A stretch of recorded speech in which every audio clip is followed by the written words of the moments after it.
یہ ویڈیو اللہ کی آزمائش کے بارے میں ہے کہ اللہ تعالیٰ آپ کی پسند کی چیز پر اتنی آزمائش کیوں لیتا ہے، آپ کا اتنا امتحان کیوں لیتا ہے۔ اگر ویڈیو پسند آئے تو اسے لائک کیجیے اور اپنے دوست احباب کے ساتھ لازمی شیئر کیجیے۔ ایسا نہیں ہے کہ لکھا ہوا نصیب بدل نہیں سکتا، ایسا نہیں ہے کہ جو چھن گیا ہے وہ اب واپس نہیں مل سکتا۔ جو چیز اللہ نے تمہارے لیے لکھ دی ہے، اگر 7 زمینوں اور 7 آسمانوں میں رہنے والی ہر شے ایڑی چوٹی کا زور بھی لگا لے، تب بھی تمہاری اور اس کی راہ میں رکاوٹ نہیں بن سکتی۔ تم اللہ کی مصلحت کو نہیں جانتے، مگر وہ رب تمہاری تمام تکالیف کو جانتا ہے۔ جب دل اداس ہو اور آنکھوں میں آنسو ہو تو بس یہ بات یاد رکھنا کہ اللہ تمہارے ساتھ ہے اور ہمیشہ رہے گا۔ اللہ آپ کی شہرک سے بھی زیادہ قریب ہے اور آپ رونے کو کندھے ڈھونڈتے ہیں۔ حضرت علی علیہ السلام فرماتے ہیں، جو اپنے نصیب پر اکثر روتے رہتے ہیں اسے یہ خبر ہی نہیں کہ اس رب نے اس کے حق میں اور بھی بہتر لکھا ہوتا ہے۔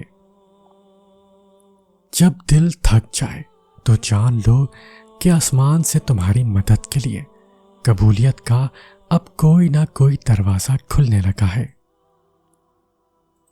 وہ بس یہ دیکھتا ہے کہ کوئی جب ٹوٹتا ہے تو وہ اپنے ظرف کی کن وسعتوں پہ جا کے کتنا صبر کرتا ہے، ہمیں وہ آزماتا ہے۔ جب انسان کی محبت آزمائش بن جائے تب اللہ کی محبت تمہارے دلوں میں معجزہ بن کر اترتی ہے۔ اللہ تمہاری برداشت کی طاقت کو نہیں آزماتا، وہ تمہارے ایمان کا امتحان لیتا ہے اور انہی کا لیتا ہے جن کو اپنا دوست بنانا چاہتا ہے۔ اللہ کو تمہاری برداشت کی حد معلوم ہے اور اللہ کبھی تمہیں اس حد سے زیادہ غم نہیں دے گا۔ تمہیں لگتا ہے اب ہم تھک گئے ہیں، مگر تھکتا تمہارا ایمان نہیں، بس حوصلہ گھبرا جاتا ہے۔ جب اللہ کن کہتا ہے تو ناممکن ممکن بن جاتا ہے اور دعائیں مقدر پہ بھاری پڑ جاتی ہیں۔ جس دن تمہیں پتہ چل جائے کہ جو کام تمہاری مرضی سے نہیں ہوتے ان میں تمہارے لیے کتنی بہتری ہوتی ہے تو تمہاری ساری بے سکونی ختم ہو جائے گی۔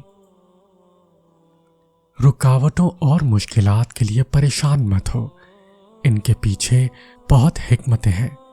یہ آپ کا راستہ نہیں روکتی بلکہ بہترین راستے پہ لے جانے کے لیے آتی ہیں۔ وہ رب جو انار کے دانوں کو ترتیب دینے پر قدرت رکھتا ہے، بے شک وہ رب ہمارے حالات بدلنے پر بھی اختیار رکھتا ہے۔ کچھ لوگ اللہ کے در کے لیے ہی پیدا کیے جاتے ہیں، اللہ ان کو چن لیتا ہے، کبھی رلا کر، کبھی آزما کر، کبھی تکلیف دے کر۔ وہ اپنے خاص بندوں کو دوسروں سے الگ کر دیتا ہے۔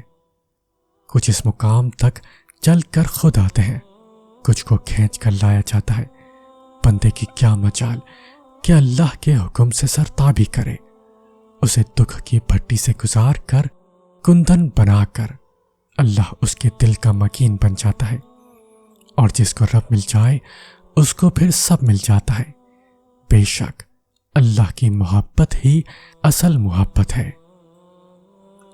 یہ درد تمہارے لیے کچھ پیغام لاتے ہیں، یہ تکلیفیں تمہیں اہم باتیں سمجھاتی ہیں، یہ آزمائشیں تمہیں رب کی پہچان کرواتی ہیں۔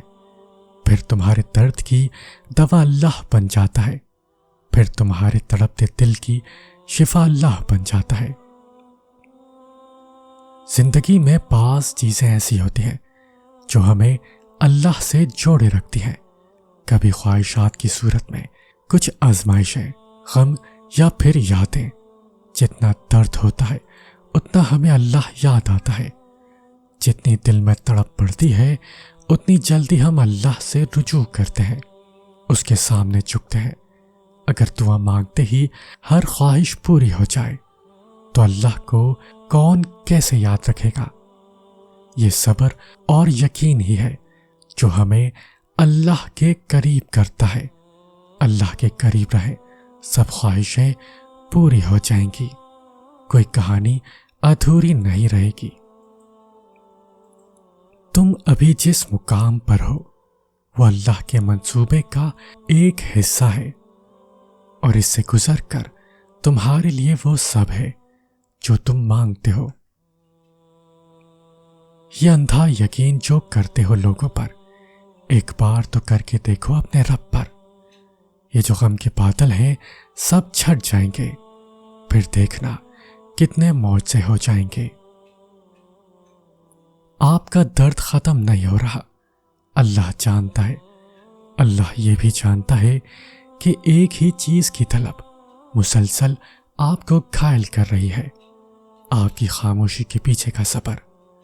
اللہ خوب جانتا ہے، درد بھری راتوں میں تڑپتا ہوا بھی بس اللہ ہی نے آپ کو دیکھا ہے۔ تو کیا آپ کے لیے اتنا کافی نہیں کہ اللہ فرماتا ہے صبر کرو، بلا شبہ تم ہماری نگاہوں میں ہو۔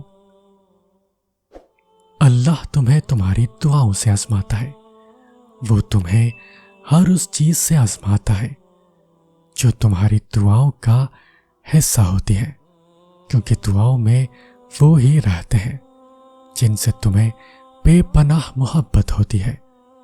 تم سوچ رہے ہوگے کہ جب دعائیں معجزوں کے لیے بنائی گئی ہیں تو پھر اللہ انہیں تمہارے لیے آزمائش کیوں بنا دیتا ہے؟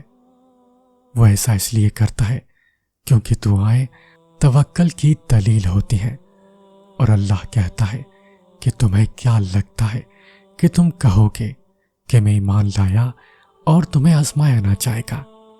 جب تم یقین کا دعویٰ کرتے ہو تو سب سے پہلے اس یقین کی گواہی تمہارے دل سے لی جاتی ہے، اس لیے ہر اس شے کو تم سے دور کر دیا جاتا ہے جس کے بغیر تمہارا دل دھڑکنے کا تصور بھی نہیں کر سکتا۔ تمہاری سانسوں کی وجہ چھین کر اللہ دیکھتا ہے کہ کیا اتنا توکل ہے تمہیں کہ تم اس پہ یقین رکھ کے سانسیں لیتے ہو، اور جب تم اس کی رضا کے لیے یہ بھی کر گزرتے ہو تو وہ بھی تمہاری رضا کے لیے ان کی ہر حد سے گزر جاتا ہے۔ اللہ ان دعاؤں کو کبھی نہیں بھولتا جو تم نے اس کی رضا کے لیے قربان کر دی۔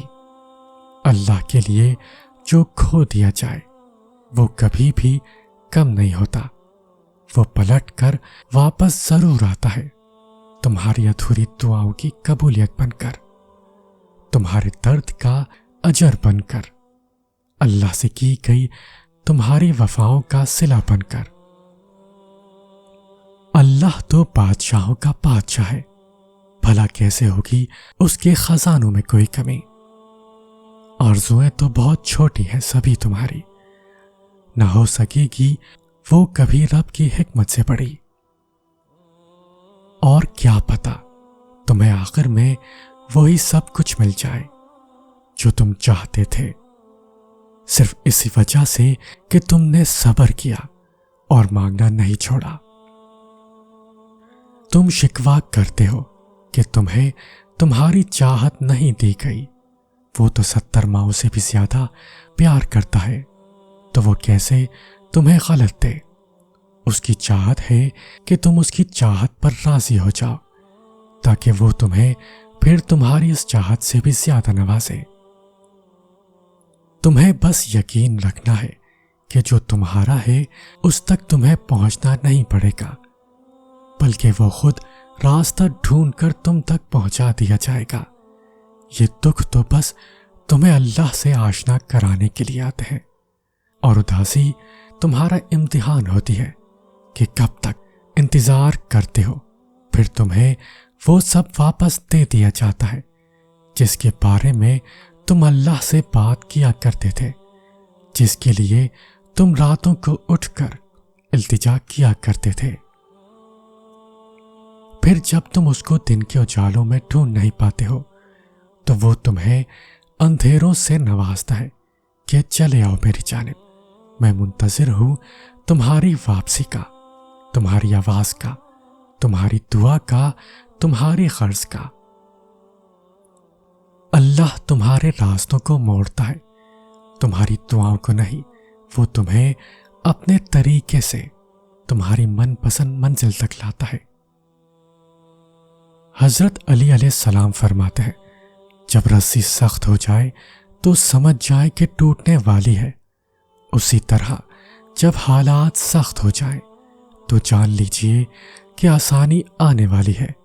بے شک ہر مشکل کے بعد آسانی ہے۔ آزمائش تو ہمیشہ من پسند چیز سے ہی شروع ہوتی ہے۔ نصیب سے ضد کبھی نہیں لڑ سکتی، نصیب سے عاجزی لڑتی ہے۔ جب ہم اللہ کے احترام میں سر کو جھکا لیتے ہیں، جب ہم اس کی رضا کے لیے ریزہ ریزہ ہو کر مٹی مٹی ہو جاتے ہیں تو وہ اس مٹی سے ہمیں دوبارہ زندہ کرتا ہے، پھر وہ نہ ہونے سے ہونے کا وسیلہ بناتا ہے، پھر وہ اپنے حکم سے ہر وہ شے بدل دیتا ہے جس پر ہمارا دل مطمئن ہو جائے۔ دعائیں تو چاند کو بھی 2 ٹکڑوں میں تقسیم کر دیتی ہے۔ ان کی طاقت کے سامنے تمہاری یہ چھوٹی سی خواہش بہت بے معنی ہے۔ جب تم سجدہ کرتے ہو تو محبت کا حق ادا کرتے ہو، اور جب دعا کے لیے ہاتھ اٹھاتے ہو تو یقین کا حق ادا کرتے ہو، اور محبت کا تو یقین کے بغیر کوئی وجود نہیں۔ جس نماز میں دعا شامل نہ ہو وہ نماز ہمیشہ ادھوری رہتی ہے، تو پھر نمازیں ادھوری رکھ کر خواہشوں کے مکمل ہونے کی طلب کیسی؟ مایوسی اور امید تم میں ہے۔ وہ کہتا ہے، اللہ تمہارے حالات تب تک نہیں بدلتا جب تک تم وہ نہیں بدلتے جو تمہارے اندر پوشیدہ ہے۔ تو جب تک تم ان چیزوں پر خوش رہنا نہیں سیکھو گے جو تمہارے پاس ہیں تو اللہ تمہیں وہ کیسے دے گا جو تم مانگتے ہو۔ حضرت علی علیہ السلام فرماتے ہیں، بے شک مشکل کے ساتھ آسانی ہے، مشکل وقت پر صبر کرنا اور بہتر وقت پر شکر کرنا مومن کی پہچان ہے۔ پھر ایک روز تم ان تمام خوفناک راہوں کے بند ہو جانے پر شکر کرو گے جن پر چلنے کے لیے تم بضد تھے اور اللہ نے تمہیں روک لیا۔